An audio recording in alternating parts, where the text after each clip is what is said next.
또 수요일 저녁 시간이라 또 피곤하고 힘드실 텐데 또 이 기도의 자리로 예배의 자리로 나온 모든 주의 백성들에게 하나님께서 은혜 베풀어 주실 것을 믿습니다. 예전에 어떤 그 집사님께서 그 젊은 집사님과 함께 이야기를 잠깐 나누다가 그 집사님께서 그 이제 자녀가 여럿 있는 집사님이셨는데 뭐 이런저런 소그룹에서 이런저런 이야기를 나누다가 입덧에 대한 이야기를 나눌 때가 있었어요. 그 집사님께서 워낙 마른 분이셨는데 아이들도 셋 다 이렇게 많이 말랐거든요. 근데 이야기하면서 그 집사님께서도 입덧을 하셔서 어느 음식을 예전에는 먹지도 않던 음식을 먹게 되고 평소에 좋아하던 음식은 못 먹게 되었다라는 이야기를 잠깐 나눈 적이 있습니다. 그리고 나서 그냥 제가 그 한번 이렇게 자료들을 좀 찾아보니까 이런 이야기가 있었어요. 그게 뭐였냐면 입덧이라는 게 물론 이제 여러 가지 의견들이 있긴 있지만 그 중에 하나가 그 뱃속에 있는 아이가 꼭 필요한 걸 먹고 싶어서 그걸 먹게 한다라는 이야기가 있었습니다. 여러분 맞는 것 같으세요? 보통은 엄마들이 자기가 먹고 싶은 걸 얘기하는데 그죠? 근데 아이가 꼭 필요한 영양소를 몸에 받아들이기 위해서 어떤 음식이 이제 우리로 말하면 땡기게 하고 그걸 먹게 한다 이런 이야기를 들은 적이 있어요. 근데 여러분 제가 그 이야기를 들으면서 이런 생각을 한 적이 있습니다. 영적인 생활도 그래요.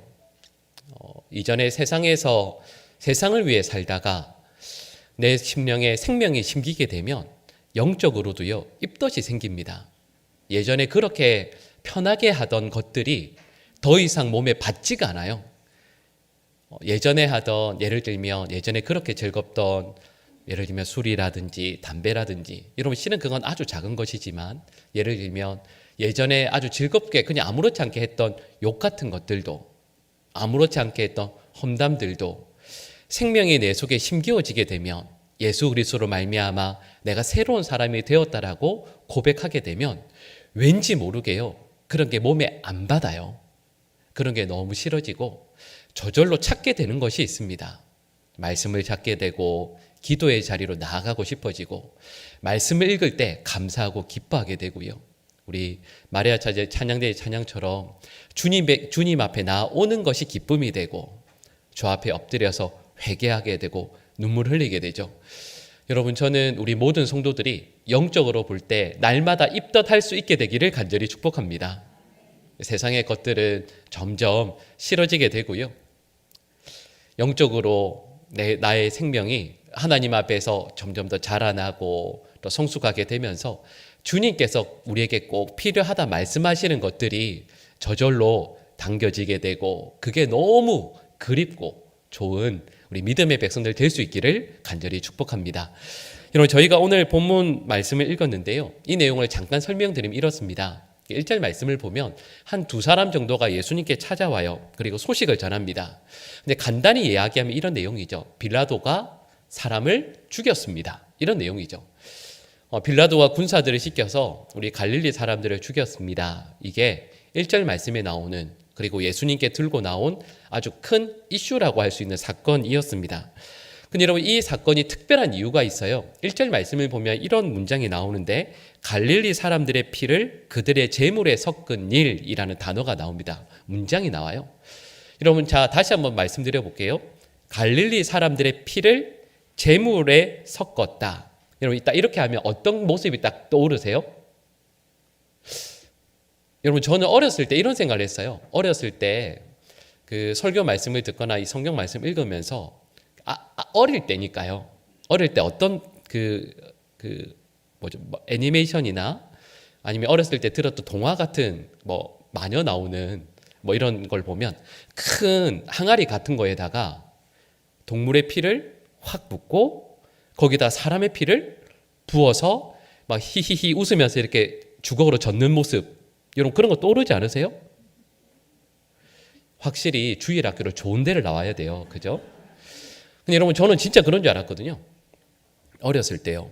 근데 여러분 여기에서 이 섞다라는 단어가 원래 헬라어 원어로 무슨 뜻이냐면 좀 전에 말씀드렸던 것처럼 이 피와 이 삐를 이렇게 잘해서 섞었다라는 뜻이 아니에요. 이 섞었다라는 말의 원래 의미가 뭐냐 하면 동시에 일어났다라는 의미입니다. 그러니까 여러분 이 내용을 설명드리면 이런 거죠. 제물이 죽임을 당할 때 그 제물을 드리던 사람들도 거기에서 죽어서 그 피를 흘리게 되었다라는 뜻이에요. 이걸 다시 한번 설명드리면 이런 거죠. 갈릴리 사람들이 저기 갈릴리 지역에서 어디까지 나왔죠? 성전까지 나옵니다. 성전에서 제사를 드려요. 제물은 누가 잡죠? 본인이요. 제사장이 잡는 게 아닙니다. 내가 잡는 거예요. 그러니까 갈릴리 사람들이 와서 하나님께 제사를 드릴 때 제물을 내가 직접 잡고 있어요. 근데 그때 누가 왔죠? 빌라도 총독의 부하들이 와서 칼을 꺼내서 제사 드리고 있는 그 사람들을 죽였다라는 뜻이에요. 그러니까 그 땅 바닥에 제물의 피가 떨어지고 또 누구의 피가 떨어지죠? 제사 드리던 사람들의 피도 그 땅에 동시에 떨어지게 된 거죠. 그러니까 지금 이 이야기를 하는 거예요. 빌라도의 이 군사들이 와서 성전에 들어와서 갈릴리 사람들을 죽였습니다. 이 이야기를 지금 하고 있는 거죠. 근데 여러분 이 이야기를 할 때 오늘 1절에 나오는 두어 사람 정도 되는 사람이 이 이야기를 할 때 속마음이 있습니다. 두 가지 정도를 찾을 수 있을 것 같아요. 첫 번째가 뭐냐면 이런 의미가 담겨져 있지 않을까요? 이런 거죠. 예수님, 이대로 계시면 안 됩니다. 왜냐하면 성전에서 제사를 드리다 죽었다라는 말은 먼저는 뭘 모독하는 거죠? 성전을 모독하는 거예요. 아니 성전에서 어떻게 사람을 죽여요? 거기에다가 또 뭘 모독하는 거죠? 제사를 모독하는 거예요. 예수님, 성전을 모독하고 제사를 모독하는 이 빌라도 총독을, 이 군인들을 그냥 둘 수 있습니까? 이게 그 속에 담겨져 있는 거죠. 더군다나 이들이 예수님을 향해서 가만히 계시면 안 된다라고 말하는 이유가 있어요. 이때 죽은 사람들이 어느 지역 사람들이라고요? 갈릴리 사람들요. 예수님이 어디 출신이죠? 예, 갈릴리 출신이잖아요. 그러니까 예수님 이건 우리 같은 동네 사람, 지역 사람으로서도 이건 큰 문제입니다. 이게 그 속에 담겨져 있는 거죠. 게다가 지금 예수님이 어디로 가고 계시냐면 예루살렘으로 가고 계십니다. 지금 이 유대인들이 볼 때 예수님은 이제 예루살렘으로 가셔서 뭐가 되실 거죠? 왕이 되실 거잖아요. 우리 유대인들의 메시아로 오신 예수님께서 예수님 지금 이 순간 가만히 계시면 안 됩니다. 바로 이때입니다. 예수님이 지금 당장 일어나셔서 나팔을 불고 우리 유대인들 다 한 군데 모아서 이 로마의 폭정을 뒤에 엎어야 합니다. 바로 지금 이 순간이 예수님이 우리의 왕, 우리의 메시아, 우리의 그리스도로 사람들 앞에 굳건히 서실 때가 되었습니다. 쉽게 얘기하면 예수님 그러니까 한번 엎어주세요. 이게 그 속에 담겨져 있는 거예요. 이게 첫 번째 의도입니다. 속마음이에요. 그리고 두 번째 마음이 담겨져 있습니다. 여러분 실은 예수님께서 설명하시는 내용과도 연결이 돼요. 그게 뭐냐 하면 예수님 아무런 죄가 없는 선량한 사람들이 죽었습니다. 아니 제사를 드리다가 죄를 속함받기 위해서 제사를 드리다가 하나님의 백성이 죽었습니다. 하나님께서 어떻게 그냥 이렇게 두실 수가 있습니까? 하나님 너무 불공평하신 것 아닙니까? 라고 예수님께 따지고 있는 거죠. 근데 여러분 이 사람들이 예수님께 기대한 반응이 있습니다. 좀 전에 말씀드렸던 첫 번째 속마음을 생각하면 이런 거죠. 예수님께서 원래 이렇게 반응하셔야 되죠. 감히 하나님께 드리는 제사를 멸시하다니, 하나님을 멸시하다니, 이건 도무지 참을 수 없는 일이다. 내가 혼을 내줄 테니 나를 따르라. 여러분 이렇게 돼야 되죠. 근데 여러분 이게 실은 수위가 가장 세다라고 한다면 조금 약한 수위로 반응한다면 어떻게 하면 될까요? 때가 되면 내가 빌라도를 반드시 심판하겠다. 조금만 기다려라. 이렇게 말씀하실 수도 있죠. 근데 이것보다 수위가 조금 더 약해지면 어떻게 말할 수 있을까요? 우리가 할 수 있는 말이기도 하죠. 여러분 그 죽은 이들의 가족들, 유족들이 있지 않겠습니까? 예수님이라면 여러분 저 같은 목회자라면 이렇게 이야기해야 되지 않을까요? 갑자기 사랑하는 가족을 잃은 유족들을 위해서 우리 기도하자. 얼마나 마음이 아프겠느냐. 그리고 하나님께서 그 원수를 갚아주실 것이다. 예를 들면 이 정도의 반응은 하실 수 있죠. 근데 여러분 예수님께서 오늘 본 말씀을 보면 하시는 반응이 참 의외예요. 우리 오늘 본문 2절에서 3절 말씀을 우리 같이 읽겠습니다. 대답하여 이르시되 너희는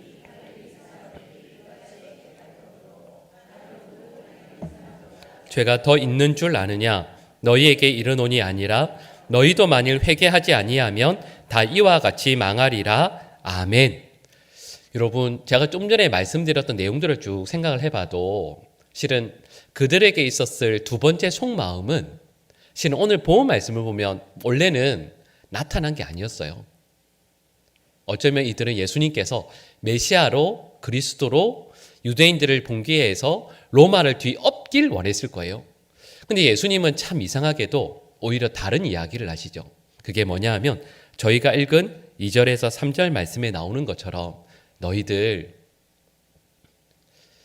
거룩하고 착하고 괜찮은 사람들은 형벌을 안 받고 또 반대로 이런 큰 사고를 만나서 죽는 사람들은 큰 죄를 지어서 죽는 것이라고 생각하는데 그렇지 않다.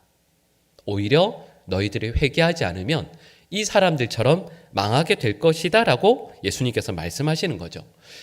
여러분, 이렇게 이야기를 예수님께서 이 사건의 내용을 주제를 완전히 다른 데로 끌고 와 버리시는 거예요.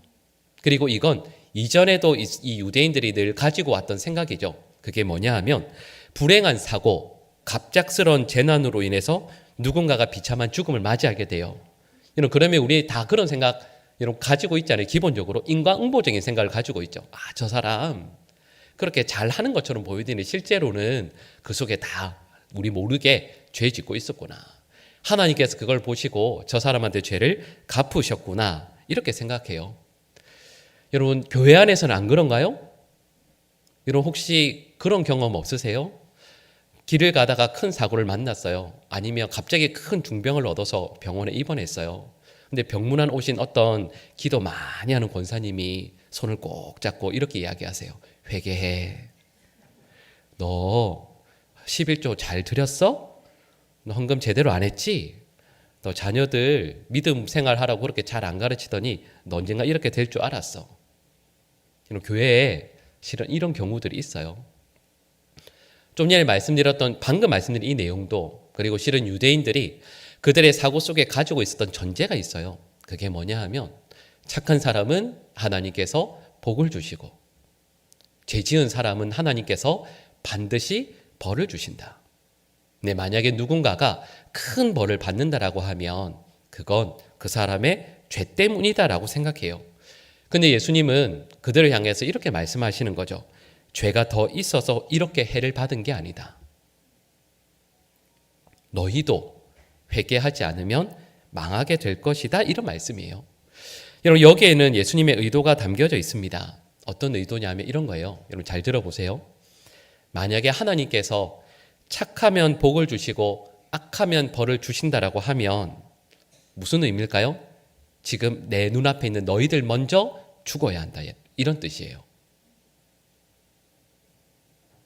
사람들은 다 나는 착할 거라고 생각하거든요. 하나님 앞에 바를 거라고 생각하거든요. 그래서 나는 지금 살아있고 저 죽은 사람은 큰 죄를 지어서 죽었을 거라고 생각하는데 예수님은 반대로 얘기하시는 거예요. 관점을 다르게 돌리시는 거죠. 그리고 이 말씀을 통해서 이렇게 질문하시는 거예요. 하나님께서 너희들이 죽지 않도록 살려두신 이유는 무엇이겠느냐라는 말씀이에요.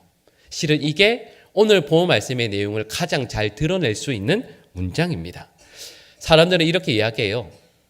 저도 실은 고민했던 이야기입니다. 주제예요. 하나님, 죄 없는 자가 고난당하고 죽어서 불공평합니다 라는 말이에요. 정말 많은 사람들이 이 문장을 하나님 앞에 따지면서 묻거든요. 근데 여러분, 이 말의 의미가 뭐냐 하면, 자, 다시요. 죄 없는 자가 고난당하고 죽어서 불공평합니다 라는 이 말의 뜻이 뭐냐 하면 거기에 담겨진 같은 의미가 뭐냐면 이거예요. 죄에 있는 자가 살아있어서 불공평합니다 라는 말과 같은 뜻이에요. 근데 많은 사람들이 이렇게는 생각하지 않거든요. 여기 있는 분들 가운데에서 제가 좀 전에 말씀드렸던 이 내용 가지고 고민해 보신 적 있으실 거예요. 근데 실은 여기 있는 사람들 중에 어느 누구도 이런 고민을 안 해요. 하나님, 제가 죄가 있는데 왜 아직도 불공평하게 살아 있습니까? 죽었어야지. 이렇게 고민하는 사람은 아무도 없어요. 좀 전에 말씀드렸던 유대인들의 전제도 그리고 저희들이 생각하는 전제도 문장을 말씀드린 이런 거예요. 하나님, 어린 2살 미만의 아이들 죽였던 헤롯 죄인이니까 죽어야 합니다. 본문 말씀에 나오는 빌라도 총독 죄인이니까 죽어야죠. 가룟 유다 예수님 팔았으니까 당연히 죽어야죠. 사도 바울도 하나님 죽여야 되지 않습니까? 왜냐하면 사도행전 8장까지 내용을 보면 예수님 믿는 사람들 죽이잖아요. 사도 바울도 죽여야죠. 죄악의 도성 니느웨 성에 사는 12만 명의 사람들 어떻게 해야 돼요? 죽여야 돼요. 죄인이니까요. 여러분, 이게 유대인들의 생각이고, 또한 좀 전에 말씀드렸던 착한 사람은 죽으면 안 되고 죄인은 죽어도 된다라는 말의 같은 의미예요. 예수님께서 우리에게 이렇게 말씀하시는 거죠. 너는 하나님의 복을 받아야 하는가? 아니면 하나님의 저주를 받아 죽어야 하는가? 이 말씀하는 거죠. 오늘 본문 말씀에 나오는 내용을 정리해서 문장을 이렇게 말씀드릴 수 있습니다. 사람들은 믿는 사람이든 안 믿는 사람이든 큰 문제를 만났을 때 하나님의 불공평함을 따져요. 근데 예수님은 뭐라고 말씀하시냐면, 그러면 인간의 공평성을 따져보자라고 말씀하시는 거죠. 너희는 죄로 인해서 심판받을 준비는 전혀 안 하면서 눈에 보이는 그 사건으로 하나님의 공평함을 따지느냐 말씀하시는 거예요. 그리고 이 말씀을 하시면서 저에게 주제를 말씀해 주시는 거죠. 그래서 너희들이 해야 할 것은 바로 회개하는 것이다. 너희에게 지금 이 시간이 주어진 것은 다른 것 위함이 아니다. 오직 하나님 앞에서 회개하여 바르게 서기 위함이다라고 말씀하시는 거예요. 그래서 예수님께서 두 번째 사건을 말씀하십니다. 오늘 본문 우리 4절에서 5절 말씀을 우리 화면에 나오는데요. 우리 같이 읽겠습니다. 또 실로암에서 망대가 무너져 치어 죽은 18사람이 예루살렘에 거한 다른 모든 사람보다 죄가 더 있는 줄 아느냐? 너희에게 이르노니 아니라. 너희도 만일 회개하지 아니하면 다 이와 같이 망하리라. 아멘. 자, 여러분, 이 말씀이 무슨 내용이냐면, 잠깐 설명을 드리면, 그 예루살렘 성벽의 남쪽과 동쪽이 만나는 곳에 이 실로암이라는 연못이 있습니다. 근데 여기에 실은 예루살렘 주민들이나 아니면 예루살렘을 찾은 그 순례객들이 쉬는 이 연못이 있는 거죠. 근데 여기에 세워놓은 망대가 있었습니다. 근데 그 망대가 갑자기 무너지게 된 거죠. 그래서 18명이 거기에 깔려서 죽게 됩니다. 이게 아마도 유대인들 사이에서 큰 이슈가 되었겠죠. 여러분, 당연히 그렇지 않겠어요? 큰 문제가 되었겠죠. 근데 그러면서 이 사람들이 속으로 생각했던 게 있습니다. 제가 좀 전에 말씀드렸던 것처럼, 죽은 18명은, 왜냐하면 여러분, 망대가 이렇게 넘어질 때, 여러분, 망대가 이렇게 있으면, 여러분 생각해보면 망대가 여기 있으면 이렇게 쭉 넓게 앉아 계시잖아요. 망대가 어느 쪽으로 넘어져서 어느 줄에 있는 분이 죽는 게 맞을까요? 당연히 목사님 쪽이죠. 여러분, 예를 들면 망대가 이렇게 넘어질 때 어느 한쪽으로 넘어지면 거기에 있는 분들이 죽는 거죠. 근데 살아있는 분들이 이렇게 이야기하는, 망대가 여러 군데로 넘어질 수 있는데 저쪽으로 넘어져서 이 18명이 죽은 거 보면 이 18명이 틀림없이 죄를 많이 지은 게 분명하다라고 이야기하는 거예요. 근데 예수님께서 여기에서 말씀하시는 내용이 이거예요. 여러분, 좀 전에 말씀드렸던 내용들처럼 실은 앞에 처음에 말씀드렸던 내용과 연결을 해보면 참 많은 사람들이 이런 사건, 사고, 문제, 남들의 이야기에 집중하게 돼요. 예수님께서 그들을 향해서 회개하라고 말씀하세요. 이 말씀의 의미는 이런 거죠. 여러분, 우리 삶 가운데서 어떤 큰 문제들, 예를 들면 교회 안에서든 밖에서 어떤 문제가 생겨요. 여러분, 그러면 기사도 찾아보고, 저 사람 어떻게 저렇게 됐대, 저 사람 틀림없이 무슨 뭐가 있었겠지라고 이야기해요. 근데 여러분, 예수님께서 오늘 보면 3절과 5절 말씀을 보면 동일하게 반복하시는 내용이 있습니다. 그게 뭐냐 하면 다른 게 아니라 너희들을 바라보고 너희가 회개해야 된다라고 말씀하세요. 여러분, 제가 좀 전에 말씀드렸던 내용이 이거죠. 정말 많은 그리스도인들은 어떤 문제가 생기고 사건, 사고가 생기면 뭘 보냐면 그 문제, 그리고 그 문제에 연루된 사람들을 봐요. 근데 이상하죠? 예수님은 그걸 안 보세요. 예수님의 관심은 그게 아니라 누굴 보시냐면 지금 이 말씀을 하고 있는 하나님께서 우리에게 생명을 연장시켜 주셔서 지금 이 순간 서서 예수님을 바라보며 이 내용을 묻고 있는 바로 그 사람을 보고 계세요. 다시 말씀드리면 세상의 많은 그리스도인들은 이런 문제들, 누군가의 죽음이라든지 사고를 만나게 되었을 때 그 문제와 그 사건을 봐요. 예수님은 우리에게 뭐라고 말씀하시면, 아니, 그걸 볼 게 아니라 너를 봐라, 너를. 너는 과연 하나님 앞에서 얼마나 바르게 서 있는가? 너의 마음은 하나님 앞에서 얼마나 순전한가? 이렇게 말씀하시는 거죠. 여러분, 내 안을 돌아보게 되면, 여러분, 그게 깊어지게 되면 모두가 고백하는 게 있어요. 그게 뭐냐 하면, 내 안에 선한 것이 없구나라는 고백을 할 수밖에 없어요. 여러분, 필리안 씨라는 분이 쓴 책 제목 중에 뭐가 있냐면, 내 안에 하나님이 없다라는 책이 있습니다. 제목이 이거예요. 근데 여러분, 저도 교회에서 신앙생활을 오래 해보니까 정말 많은 그리스도인들이 이 책의 제목을 너무 잘 알아요. 근데 뭐라고 하는 줄 아세요? 너 안에 하나님이 없다. 이렇게 이야기해요. 내 안에 하나님이 있는지 없는지는 신경 안 써요.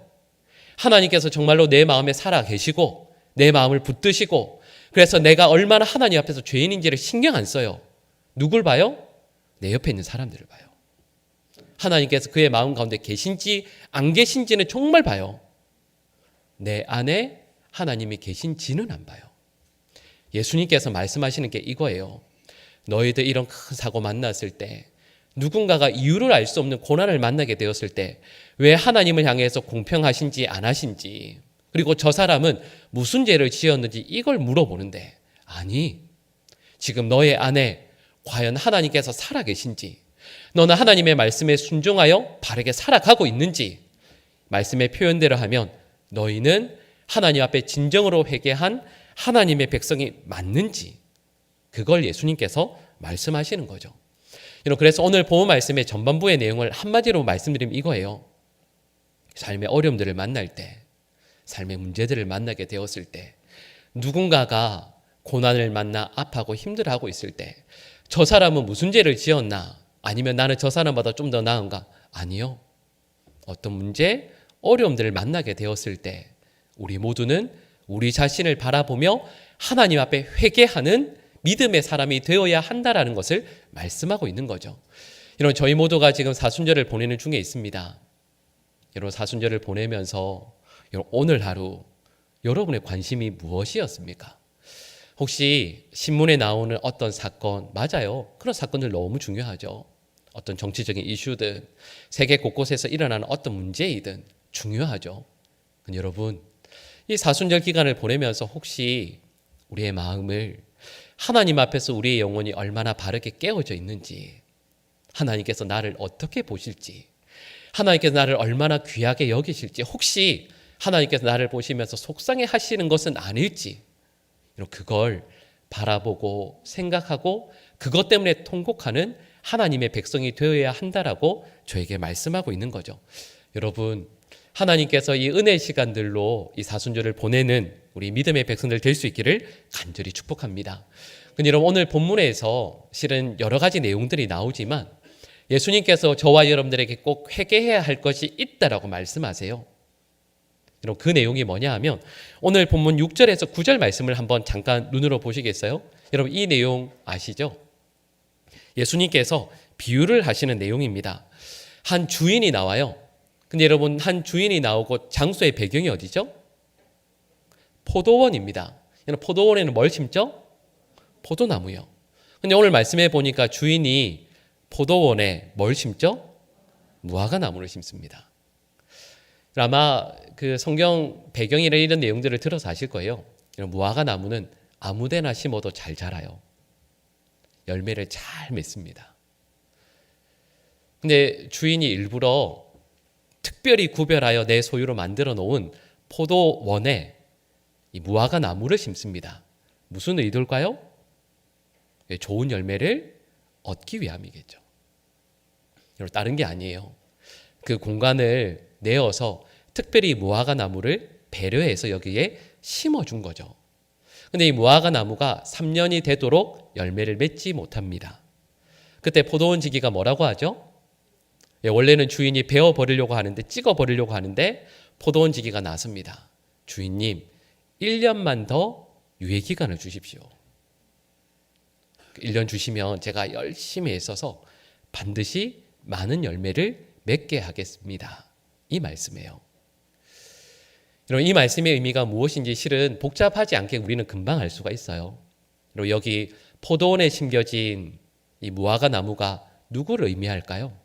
바로 우리를 의미해요. 여러분, 그러면 주인이 우리에게 기대하시는 열매가 있습니다. 근데 그 열매를 맺지 못했어요. 또다시 질문요. 여러분, 여기에 나오는 이 나무가 혹은 저와 여러분들이 회개해야 될 것이 무엇일까요? 열매를 맺지 못함이에요. 여러분, 여기에서 또 열매를 맺지 못한다라고 했을 때 열매가 무엇이겠습니까? 실은 신구약 성경 전체에서 하나님께서 저희에게 기대하시는 열매라고 했을 때 이게 무엇을 의미하는가에 대해서 여러 가지로 말씀을 드릴 수 있어요. 예를 들면 성령의 9가지 열매라고 할 수도 있을 것이고 여러 가지를 말할 수 있겠죠. 뭔가 하나님께 내어드릴 어떤 결과를 이야기할 수도 있습니다.